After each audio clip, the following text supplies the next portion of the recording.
Shalom semuanya. Jika kita punya kepekaan, maka kita bisa melihat bahwa ketika manusia sedang menghadapi berbagai masalah dan pencobaan, seperti kehilangan orang yang dicintai, penyakit, atau kesulitan keuangan, maka mudah bagi mereka untuk melupakan kebenaran fundamental terpenting yang pernah ada, yaitu memahami bahwa Tuhan adalah kasih. Oleh karena tipu daya iblislah, mereka yang sedang terpuruk itu menjadi lupa akan sifat Tuhan yang sangat mengasihi kita itu, sehingga 3 hal buruk ini akan segera mengikuti. Yang pertama adalah timbul ketakutan dan keraguan. Orang yang salah paham terhadap kasih Tuhan akan merasa bahwa Tuhan tidak peduli dan tidak adil terhadap dirinya, sehingga akan muncul bibit ketakutan bahwa diri dia akan dihakimi oleh Tuhan yang jahat dan suka menghukum, membuat dia akhirnya menjauh dari Tuhan, sehingga hidup dia ke depannya akan rentan terpleset dengan keras. Yang kedua adalah mulai mencari sumber kasih yang lain. Menurut penelitian, manusia memiliki kebutuhan dasar untuk dicintai. Ketika orang sudah menjauh dari Tuhan, maka dia akan mulai kehilangan kepercayaan kepadanya. Dia akan merasa bahwa Tuhan itu tidak lagi mencintai dia, atau bahkan yang terburuk akan menganggap Tuhan itu ternyata tidak ada. Sehingga dia akan mulai mencari kasih dan penerimaan dari manusia atau hal-hal duniawi yang sangat bersyarat dan tidak abadi itu. Hal ini berbahaya karena di ujung dia pasti akan merasakan kekecewaan serta kepahitan sebab kasih dan penerimaan dari manusia dan hal-hal duniawi tidak dapat mengisi kekosongan di hati manusia. Dan yang ketiga adalah hubungan dengan orang lain bahkan kepada diri sendiri menjadi buruk. Orang yang menjauh dari Tuhan akan memiliki ketidakmampuan untuk mengampuni, membuat dia merasa harus adil dan membalas dendam. Dan juga ketika orang tidak memahami kasih Tuhan dalam hidup mereka sendiri, mereka akan lebih kritis dan menghakimi orang lain dan diri sendiri. Kalau sudah begitu, maka konflik dan perpecahan yang membawa kehancuran akan segera mengikuti, sehingga damai sejahtera tidak akan ada lagi di dalam hidup mereka. Tuhan berkata, "Umatku binasa karena tidak mengenal Allah." Hosea 4 ayat 6a. Jadi dari ketiga hal yang baru kita bahas tadi, memang menunjukkan bahwa jika kita tidak mengenal Tuhan dengan benar, maka kita sendiri yang akan rugi, bahkan diri kita bisa binasa. Oleh karena itu, mengenal Tuhan dengan benar sangatlah penting untuk kita kerjakan. Alkitab dengan jelas berkata bahwa Tuhan adalah kasih. 1 Yohanes 4 ayat 8. Barang siapa tidak mengasihi, ia tidak mengenal Allah, sebab Allah adalah kasih. Ini artinya, memahami kasih Tuhan adalah sangat penting bagi kehidupan kita. Karena jika kita memahami kasih Tuhan, maka kita secara langsung juga akan mengenal Tuhan. Jadi berikut adalah 2 kebenaran tentang kasih Tuhan kepada kita yang harus kita ingat sampai kapanpun juga. 1. Kasih Tuhan itu mengubahkan dan memperbarui. 2 Korintus 5 ayat 17 tertulis, "Jadi siapa yang ada di dalam Kristus, ia adalah ciptaan baru, yang lama sudah berlalu, sesungguhnya yang baru akan datang." Untuk memahami bahwa kasih Tuhan itu mengubahkan dan memperbarui kita, maka bayangkan kasih Tuhan kepada kita sebagai kasih seorang gembala terhadap domba-dombanya. Tuhan bagaikan seorang gembala baik yang memimpin, melindungi, dan memelihara kita, domba-dombanya, dengan penuh kasih sayang. Seperti yang kita tahu, gembala itu menuntun domba-dombanya dengan menggunakan suara dan tongkat. Maka Tuhan pun membimbing kita pertama-tama melalui Roh Kudus yang ada di dalam diri kita. Roh Kudus itu merupakan bukti kasih Tuhan kepada kita, karena melalui Roh Kuduslah kita akan selalu dapat mendengar tuntunan Tuhan. Maka kita harus terus mendengarkan suara Roh Kudus. Sebagai contoh, jika Anda merasa bahwa harus baca Alkitab, maka itu sebenarnya Roh Kudus sedang ingin menyampaikan sesuatu kepada Anda. Anda harus segera mengerjakannya. Karena seperti domba yang terkadang tersesat atau lamban, kita pun terkadang tidak selalu mengikuti arahan Tuhan. Dalam hal ini, Tuhan menunjukkan kesabaran dan ketegasannya. Dia mungkin menggunakan tongkat, disiplin, seperti kesulitan atau penderitaan untuk mengingatkan kita dan mengarahkan kita kembali ke jalan yang benar. Maka inilah alasan terbesar mengapa Tuhan mengizinkan penderitaan dalam hidup kita. Ingatlah selalu, bukan Tuhan itu tidak peduli atau kejam, melainkan Tuhan sedang mendisiplinkan kita dengan kasih. Dia menggunakan berbagai cara seperti kesulitan, pencobaan, dan konsekuensi dari perbuatan kita agar kita di ujung bisa mendapatkan kesuksesan. Di balik penderitaan ada Tuhan yang sedang bekerja untuk mengubahkan dan memperbaharui Anda. Mazmur 23 ayat 4 tertulis, "Sekalipun aku berjalan dalam lembah kekelaman, aku tidak takut bahaya, sebab Engkau besertaku. Gadamu dan tongkatmu itulah yang menghibur aku." Mengapa pemazmur bilang bahwa gadamu dan tongkatmu menghibur dia? Karena dia tahu bahwa ketika berada dalam lembah kekelaman, artinya sedang ditimpa masalah bertubi-tubi, bukan berarti Tuhan sedang meninggalkan, melainkan dia tahu Tuhan sedang mengerjakan sesuatu yang indah yang akan kita terima di masa depan. Bukti seorang ayah peduli kepada anaknya adalah ketika ayah itu rela memutar otak dan memiliki keteguhan hati untuk mendidik anaknya agar bisa menjadi orang benar, meskipun anaknya akan melawan sekuat tenaga ketika dididik. Demikianlah, terlepas dari perlawanan atau ketidaktaatan kita, kasih Tuhan kepada kita tidak pernah pudar. Dia selalu ada untuk kita, tidak peduli seberapa bandelnya kita. Tuhan mau agar kita berubah menjadi kudus, berbuah, dan sempurna. Tongkat dan gada gembala adalah simbol disiplin dan perlindungan. Domba mungkin tidak selalu menyukai disiplin gembala, tetapi mereka tahu bahwa itu demi kebaikan mereka. Dengan cara yang sama, kita mungkin tidak selalu memahami cara Tuhan bekerja, tetapi kita harus percaya bahwa kasih Tuhan bukan hanya menyelamatkan, tetapi juga mengubah dan memperbarui kehidupan kita. Haleluya, amin. 2. Kasih Tuhan itu tidak bersyarat.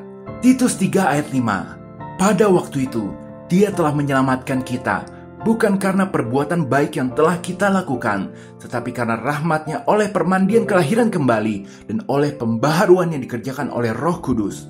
Kasih Tuhan terhadap kita itu sangat besar dan begitu mendalam. Ini bukan ucapan bohong, emosional, maupun sentimental seperti yang biasa kita lihat di film.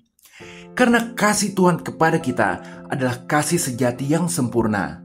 Kasih Tuhan ini tidak didasarkan pada apa yang telah kita lakukan atau capai. Tuhan mengasihi kita apa adanya dengan segala kekurangan dan kelebihan kita. Maka ingatlah selalu bahwa kesabaran Tuhan tidak ada batasnya. Jangan menghakimi diri sendiri ketika merasa diri tidak sempurna, karena Tuhan kita itu penuh kasih sayang. Meskipun kalau kita melihat bahwa teman kita atau kenalan seperti lebih disayang Tuhan, namun Tuhan tidak akan pernah sombong kepada kita. Tuhan tetap melihat kita berharga meskipun kita banyak kelemahan. Tuhan melihat hati kita dan Tuhan tidak pernah cemburu meskipun kita terkadang sering melupakan Dia. Tuhan juga tidak mudah marah. Semua oleh karena Yesus yang telah turut merasakan kelemahan kita. Maka Tuhan juga tidak akan mungkin menyimpan kesalahan kita. Malah Dia akan menutupinya dan mengampuni kita ketika kita minta ampun dalam nama Yesus. Meskipun Tuhan juga tahu kita akan melakukan ketidakbenaran lagi yang membuat Tuhan bersedih. Dengan kasih tanpa syarat itulah, maka Tuhan juga mau mempercayai kita. Bahkan Tuhan pun berharap kepada kita agar kita juga mau percaya kepada kasih-Nya, agar kita mau mengasihi Tuhan juga. Ini bukan karena demi kepentingan Tuhan, melainkan ini demi kepentingan kita. Karena hanya dekat dengan Tuhan sajalah kita bisa selamat, bisa meraih damai sejahtera, bahkan keselamatan dan berkat yang melimpah-limpah. 1 Yohanes 4 ayat 16 tertulis, "Kita telah mengenal dan telah percaya akan kasih Allah kepada kita. Allah adalah kasih, dan barang siapa tetap berada di dalam kasih, ia tetap berada di dalam Allah dan Allah di dalam Dia." Melalui ayat ini kita tercerahkan bahwa ketika kita mau percaya kepada kasih Tuhan, maka kita akan berada di dalam Tuhan dan Tuhan di dalam kita. Maka ingat selalu ucapan Yesus, "Jikalau kamu tinggal di dalam Aku dan firman-Ku tinggal di dalam kamu, mintalah apa saja yang kamu kehendaki dan kamu akan menerimanya." Yohanes 15 ayat 7. Ketika kita mengenal dan percaya akan kasih Tuhan yang mengubahkan, memperbaharui, dan tidak bersyarat itu, maka hidup Anda akan berbuah banyak. Anda akan berhasil di dalam hidup, dan apapun permintaan yang Anda kehendaki, Anda akan menerimanya. Sungguh dahsyat Tuhan kita. Maka sekali lagi, marilah kita semua jangan pernah melupakan kasih Tuhan. Apapun masalah yang kita hadapi, percayalah bahwa Tuhan adalah kasih. Karena setiap kita mulai meragukan kasih Tuhan, maka itu membuka celah bagi iblis untuk menggoda kita agar melakukan berbagai macam kesalahan. Lebih baik bagi kita ketika sudah berusaha, yaitu melaksanakan firman di Ratapan 3 ayat 26. Adalah baik menanti dengan diam pertolongan Tuhan. Tetap percaya dan diam menanti Tuhan beraksi. Karena firman-Nya dalam Mazmur 46 ayat 11 berkata, diamlah dan ketahuilah bahwa Akulah Allah, Aku ditinggikan di antara bangsa-bangsa, ditinggikan di bumi. Tuhan akan menolong kita agar kita dapat memuliakan nama Tuhan setelahnya dengan cara bersaksi. Ingatlah pesan Tuhan agar kita mau menjadi saksi Tuhan kepada orang lain, yakni menjadi alatnya Tuhan untuk menolong orang lain yang sedang dalam kesesakan. Maka kita harus membagikan kebenaran bahwa Tuhan adalah kasih kepada orang lain yang sedang menderita. Kuncinya kata Tuhan, hanya orang sakit yang membutuhkan tabib. Ketika Anda sudah menyadari kebenaran akan kasih Tuhan, maka Roh Kudus akan menuntun Anda kepada orang yang sedang menderita. Maka Anda harus segera membagikan kebenaran akan kasih Tuhan ini. Dengan cara inilah kita akan menjadi kawan sekerja Roh Kudus Tuhan. Dan ketika kita melakukan ini, dipastikan hidup kita sudah naik level karena telah menjadi alatnya Tuhan, menjadi instrumen Tuhan untuk menyelamatkan manusia yang tentu saja sebagaimana prajurit yang mendapatkan perawatan lebih dari atasannya, kita pun juga akan mendapatkan terobosan dalam hidup. Tuhan adalah kasih. Haleluya. Amin. Sebagai penutup, kita tahu bahwa Tuhan itu abadi. Maka jika Tuhan adalah kasih, itu artinya kasih Tuhan pun abadi. Dengan kata lain, kasih Tuhan dari semenjak kita lahir sampai kita pulang ke rumah Bapa tidak akan pernah berubah, kecuali diri kita yang menolak untuk percaya. Karena kebebasan untuk memilih ada di tangan kita. Tuhan melihat hati, meskipun hanya ada sedikit kepercayaan di dalam diri kita, kasih karunia Tuhan tetap turun atas kita. Kasih Tuhan itu tidak pernah gagal.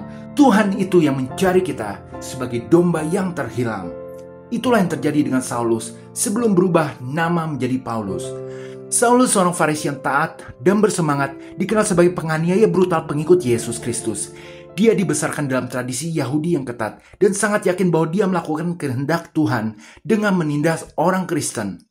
Namun perjalanan hidupnya berubah drastis dalam sebuah peristiwa dramatis di jalan menuju Damsyik. Ketika Saulus dalam perjalanan ke Damsyik untuk menangkap dan memenjarakan orang Kristen, dia tiba-tiba dihadapkan dengan cahaya terang yang menyilaukan dan suara yang berkata, Saulus, mengapa engkau menganiaya aku? Saulus terjatuh ke tanah dan buta selama beberapa hari. Dalam kebutaannya, dia dikunjungi oleh seorang murid Yesus bernama Ananias yang menyembuhkannya dan membaptisnya. Sejak saat itu, Saulus mengalami transformasi yang luar biasa. Bayangkan, setelah bertemu dengan Tuhan dan mengenal kasih Tuhan, Saulus yang keras dapat berubah menjadi Paulus. Bahkan dia pula yang menulis pasal terkenal tentang kasih, yaitu di 1 Korintus 13. Paulus akhirnya mengetahui bahwa kasih Tuhan itu mengubahkan, memperbaharui, dan tidak bersyarat. Maka perkataan Paulus biarlah menjadi perkataan kita juga. Namun aku hidup, tetapi bukan lagi aku sendiri yang hidup, melainkan Kristus yang hidup di dalam aku. Dan hidupku yang kuhidupi sekarang di dalam daging adalah hidup oleh iman dalam Anak Allah yang telah mengasihi aku dan menyerahkan dirinya untuk aku. Galatia 2 ayat 20. Haleluya, amin. Akhir kata, Yesus berkata di Yohanes 17 ayat 23, Aku di dalam mereka dan engkau di dalam aku, supaya mereka sempurna menjadi satu, agar dunia tahu bahwa engkau yang telah mengutus aku dan bahwa engkau mengasihi mereka sama seperti engkau mengasihi aku. Jika kita percayakan kasih Tuhan, maka Tuhan di dalam diri kita dan dunia akan tahu sesama orang percaya adalah satu keluarga dalam kasih Tuhan yang mempersatukan. Haleluya, amin. Jika berkenan berikan like, share, dan subscribe serta komen. Tuhan Yesus memberkati.